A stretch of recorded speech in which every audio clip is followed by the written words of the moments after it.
We're going to be going over listings that didn't make it. We're talking about homes that are having a hard time selling. So if anyone that shows up in the comments here wants to talk about their home or a home that they have listed, they're looking for tips, more than happy to help out. But aside from that, we'll look at a couple of listings here today that expired. And when we look at listings that expire, it's always one of two things. Now, most agents, when they talk to you about expired listings, they're going to say, is the price. Drop the price and the home will sell. But that's not always the goal. The goal isn't to drop the home as much as we can to sell it for as little as possible. At least I hope that's not the goal. The goal is to get as much money as we can for the home. And while price does play a really important part, it is not the only part, right? So, we're going to be talking about how to take listings that expired and maybe a little bit on price on what we could change, but a big focus is going to be on how we could market it better and things we could do to give them more luck the next time around. So, we're going to hang out here for a couple minutes, just like we always do. And in the meantime, let me know if you guys have any listings you want to look at, any questions. But for now, we're going to just kind of hang tight for a few minutes and wait for folks to join and get everything set up here on my side. So hang tight, and we will meet back up in just a minute.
All right, everyone, and welcome.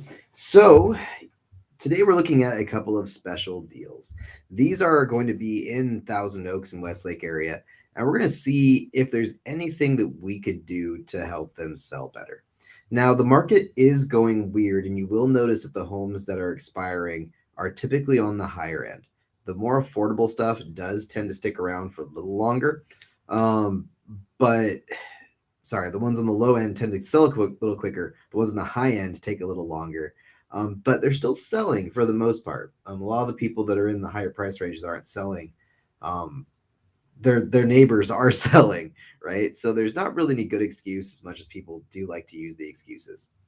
So without further ado, let's jump right into this. We're going to share this window. Share. All right. So the first listing we're going to look at here is on 2535 Renata Court. This was listed for 1.125 million, and they didn't change the price over the whole duration of the listing. It was on the market for about 90 days. I think it was on the market for 89 days. So let's look at this listing and figure out why the heck didn't it sell. So the first thing is always going to be price. They had it listed at 1.125 million. Is that a crazy price? Well, there's an active home nearby for 1.7 million that's 500 square feet bigger. There's one listed for 1.1 million that's 201 square feet bigger. There's homes nearby that sold that were that one's larger, that one's smaller, for 1.3 and 875. So, based on the comps, because we're looking at comps, active isn't always fair to compare against. But when we look at comps, Active means it hasn't sold. Active means competition. So if we're looking at these two listings as our competition, we have to look at, are we competitively priced compared to these homes? Should someone want to look at our home compared to this one, right? Give me 1 second here to put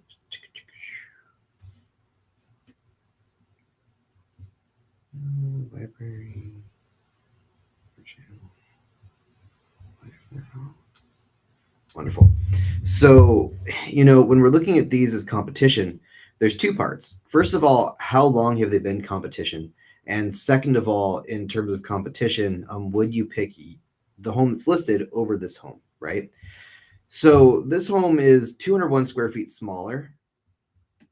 It's give or take around the same condition, right?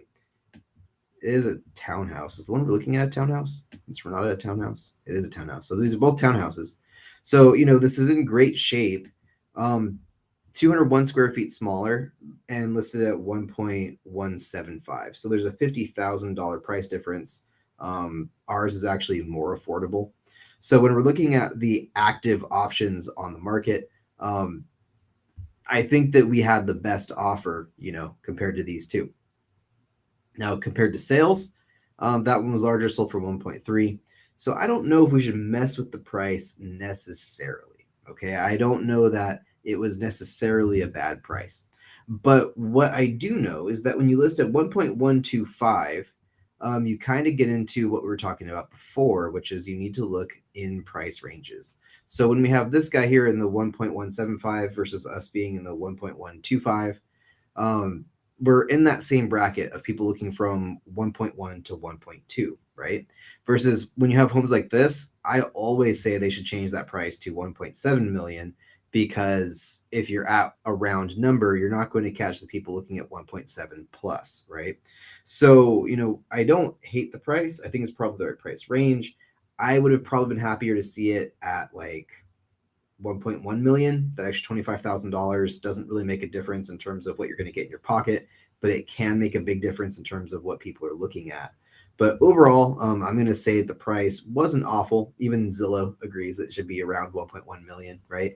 So I would have been inclined to drop that price just slightly. Wouldn't hurt the bottom line by much, but it would probably get a lot more eyeballs. Let's see if they actually let us see how it performed. Do they actually let us see how many views it got? I don't think so. Be cool to see that and see how many views it got compared to other listings that are comparative, right? So the next thing we'll look at is the marketing. So just like I've always said, the picture orders need to be in from most important picture, because when they look at the most important picture, they might look at the next couple pictures, right? So the first picture needs to be the most important. If they look at the first picture, then they might look at the second picture, then they might look at the third picture. If they like the first three pictures, they're very likely going to scroll through the rest. So the first picture needs to be your big winner here, your big draw. And that's not it. This isn't the right picture. The first picture needs to be the most important, which is probably this, right? The front of the home. Then the next two pictures need to really draw you in. Yeah. I mean, by here we've already lost people. You've already lost my interest, right? I'm not super interested. We have a nice chimney. A weird picture of the kitchen. I mean, even as far as the kitchen goes, like, it's not a bad kitchen, but the lighting for this picture is super off and it's crooked. It doesn't make you be like, wow, look at that kitchen, just because of the photos. Maybe this should have been the second picture. Maybe. Too many pictures of the kitchen. You lost me again. We have a half picture of the bathroom. So big thing here, we need some good pictures, okay? We need some good pictures of the property. We need to really document what it looks like, because this is a really nice bathroom. If we get the lighting right, get the angles right, I think that it could add a lot of wow factor that we are completely missing out on here. So closet's fine. Again, no idea what people are looking at. They don't even get the full carpet in that picture. They get the corner. So I think the marketing on this listing has really let it down, and I'm not seeing anything that says wow don't don't put the customers' cars in pictures. Don't do that. Um, so again, it looks fine, but no real sense of wow, no real sense of what's going on in this backyard. It is nice that there's trees. I mean, I think this tree is actually in the yard. So overall, the pictures need an overhaul, complete overhaul. They're crooked. They look like cell phone pictures. That's going to help a ton with selling this home, is getting some good marketing. Next thing, let's take a look at the details. What did they say? The seller decided not to sell. Okay. Well, that doesn't help me much. So let's hop back over here and let's look at what they did for their details. This guy. Ah, they deleted all their marketing info. Can we look at it when it was live?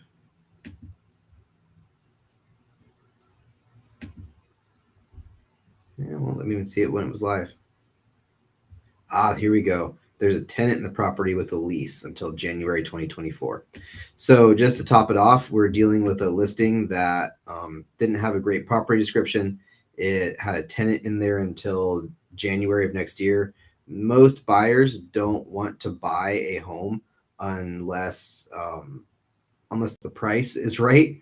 And if you have a tenant in there, now they have to deal with possibly kicking the tenant out. They have to deal with the tenant's current rent needing to cover their mortgage. And so, like in this case, tenant's paying $4,200 a month.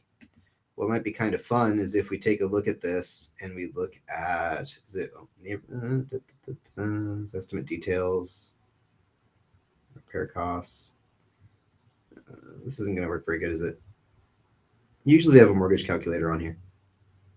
Is there one anywhere if I keep scrolling, or am I just wasting my time?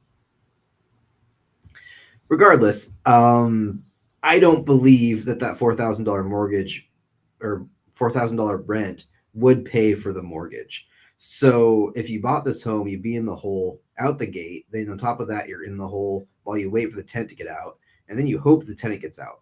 So overall, not great marketing.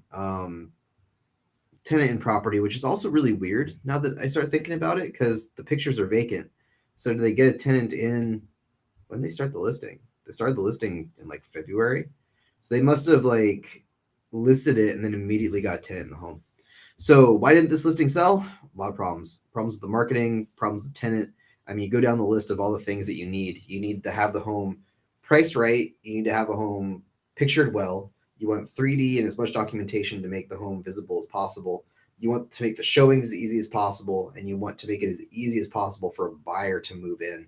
And when you go down the list, this listing did not check any of the boxes. It was pretty darn doomed. So, yeah, no big tips here because they don't want to sell, but big tips. I mean, really, just the whole thing has to be done better. Frankly, the whole thing. If we hop over here to this listing, this is the next one we're gonna be looking at, which is one of my favorite listings in town. It's a castle. Look at this, guys, absolutely beautiful. Okay, um, and this is going to be a really fun one because this is a luxury listing. And when we talk about luxury, luxury is just such a different beast from regular listings. Okay. So when we're selling luxury, what you have to understand is that nobody needs this, right? When we're looking at like a 3-bedroom, 2-bath, someone is looking to move in there. They need a home. When we're looking at luxury homes, which out here generally are over 2 to 3 million, um, you're no longer looking at a need. It's not someone that needs a house. They're not someone that's desperate. You're not dealing with someone that, has a situation. You're dealing with a want. You're dealing with people wanting to move and wanting to buy.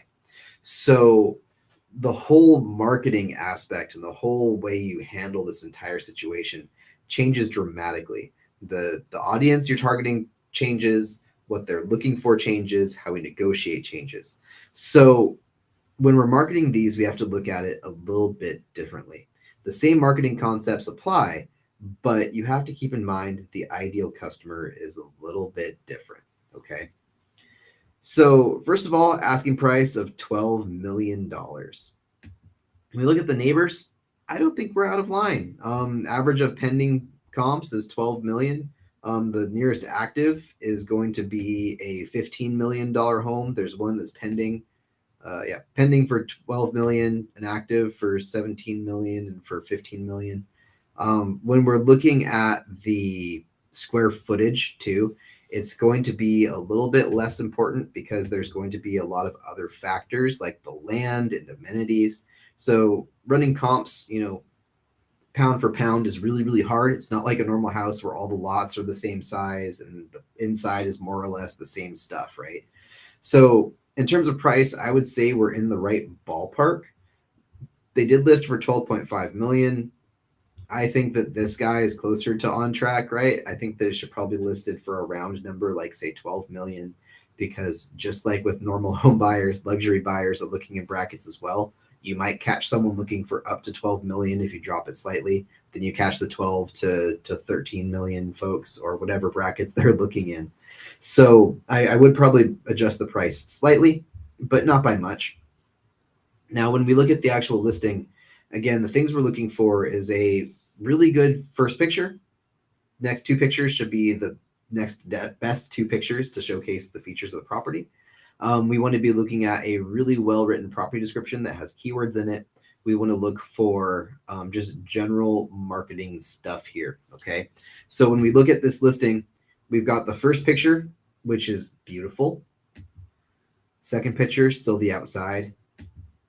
Third picture, still the outside. That even looks like the guest house, which is awesome to feature the guest house. But we want to get our 3 good pictures in, right? Now we're in the backyard. And again, not to say that people will lose interest, but you got to put in that wow factor. And this can be cool, but I don't know if you guys know this or not. Sometimes, not always, but sometimes sellers will include their cars, helicopters, what have you in the sale. So if you're going to have a picture like this of your listing, make sure those cars are for sale because the buyers might ask for them, right? Which can also play a big part in the price because let's say it's a $12 million listing, but it's $1 million plus in cars. That plays a part too, right? So, we really want to see the inside. Again, we're having to work really hard. We're getting on picture 8 before we start seeing some wow factor. Not saying this isn't wow. I still love it, but let's get these pit doors more out the way. Let's look at some real features of the home. Let's have the first picture. The first picture I think should probably be. Oh, now I don't know. Maybe the first picture like this, I would prefer to see an aerial shot of the front, kind of like this picture, but of the front of the home instead of the back. All these are the back. So I feel like if we did kind of like we did on this guy, but get more aerial shot, really have that wow factor for the first picture, that would be huge. Because as is, you've got to kind of scroll through. There's obviously a guest house. And again, we're having to work to get some good pictures. Chandeliers are great, but why are we looking straight up right away? Something like this is a little better, but I think that probably the second picture itch should be, do we have any cool kitchen shots? Maybe this is pretty cool, right? This is pretty neat. But let's see. Again, getting better. Not a great shot. Man, here we go. So, we're 26 pictures in before we start getting good pictures of the rooms that people care about, which is really going to be like kitchens, bathrooms, hangout space. And we're really deep in before we start seeing that at all. Not to say the living rooms aren't cool, but these really are the money rooms in pictures and the rooms that people want to see, because living rooms, realistically, I mean, you do have some nice architecture, you do have the chimney, but they're kind of just rooms, right? This is more where the function is and where the elegance really starts to kick in, at least in my opinion. So we see those fire or the range there is incredible. Amazing countertops, really cool amenities. And that's where the wow is. Again, I don't think this is wow. I don't think this listing needs this. So I think that we should probably, if it was me, I would probably cut down the number of pictures by maybe even half. Not that having too many pictures is a bad thing, but pictures like this, that does nothing for you. So we need to have some more concise, clean pictures. I don't know about you guys. I kind of hate I kind of hate the wallpaper, but some people love it. I would consider doing some minor remodel to make it look a little nicer. Nothing too crazy because like these rooms are great, right? This bedroom's fantastic. Look at that library. You know, like I mean, maybe this should be our number three picture because the library is beautiful, beautiful, beautiful. Again, pictures of stairs that doesn't really sell anyone on it. We do have a movie theater, which is usually pretty standard in Holmes's price, but again, we're not seeing it until page 40. So we really have to work to see if there is a movie theater. Uh, an amazing wine room, wine cabinet, wine. I don't know. Again, you kind of have a hard time telling the scope. Is this a whole room? Is this in the basement? What's going on? But wine room is amazing. Bathrooms look beautiful. Again, don't include things unless it's selling with the home. I don't know about including all these poker machines. Maybe get those out of the pictures. And then we're circling back to this, which we already have pictures of. Elevator. That is huge. So I wonder how many floors this is. It looks like it's only two, right? 2 stories with an elevator. Pretty cool.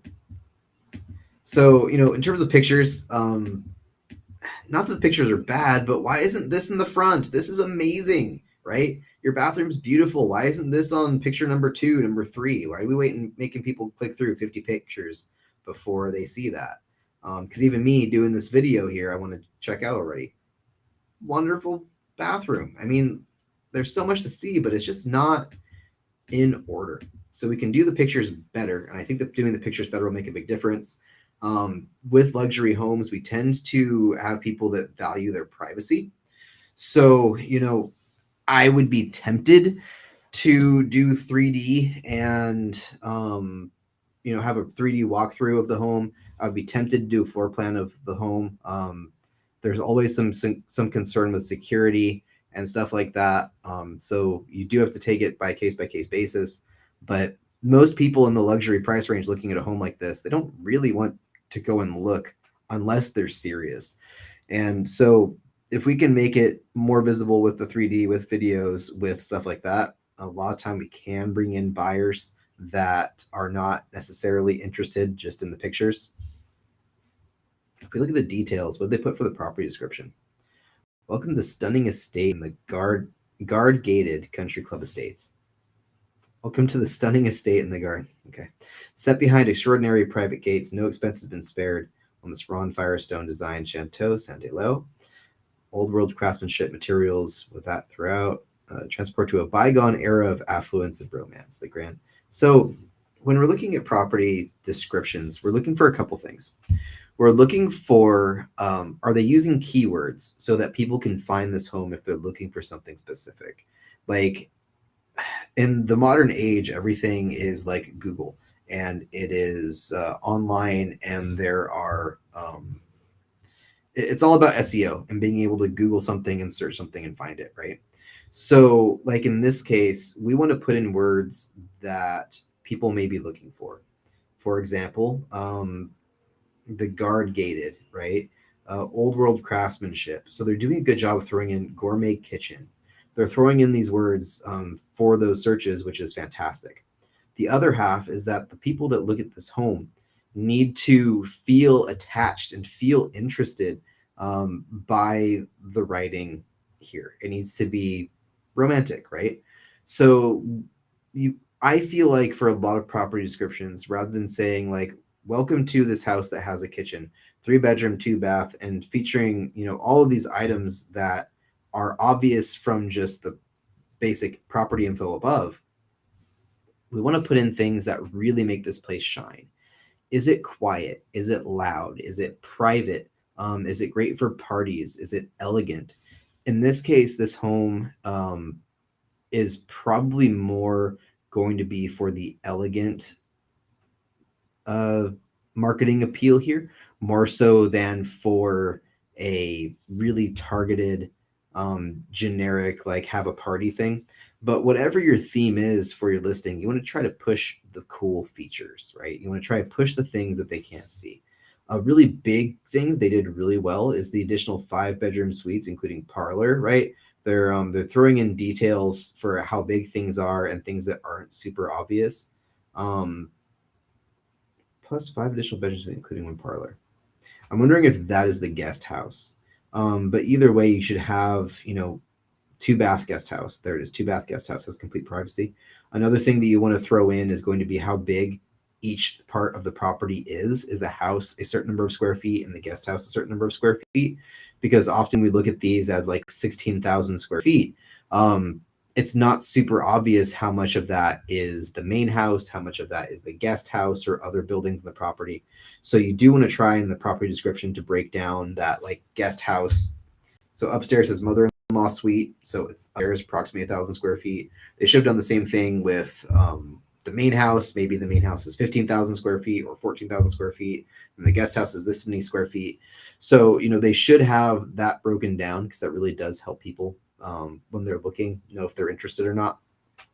Especially because as I'm looking at it, it's not painfully obvious that this is going to be a mother-in-law suite. It does say here on the description, but a lot of people don't see that or don't read that. So overall, could do a little bit better on the marketing, not by a lot, but a little bit. But overall, why did this listing expire? It's tough. It seems like it's priced right. It seems like it's marketed well. The agent did a good job. But I think that the toughest things they're dealing with is a shifting market and their general marketing approach on this, because I feel like there should have been a lot more details given, a lot more concise information provided than what they did. So, for now, that's about all I got. Let's see here. It's about all I got for the listings right now that are not necessarily selling. But if anyone has listings that they want looked at, if they have a listing that expired or, they're having trouble moving, always happy to help and give you guys a more robust marketing plan that may be more successful. And in the meantime, if anyone needs anything in the world, let me know.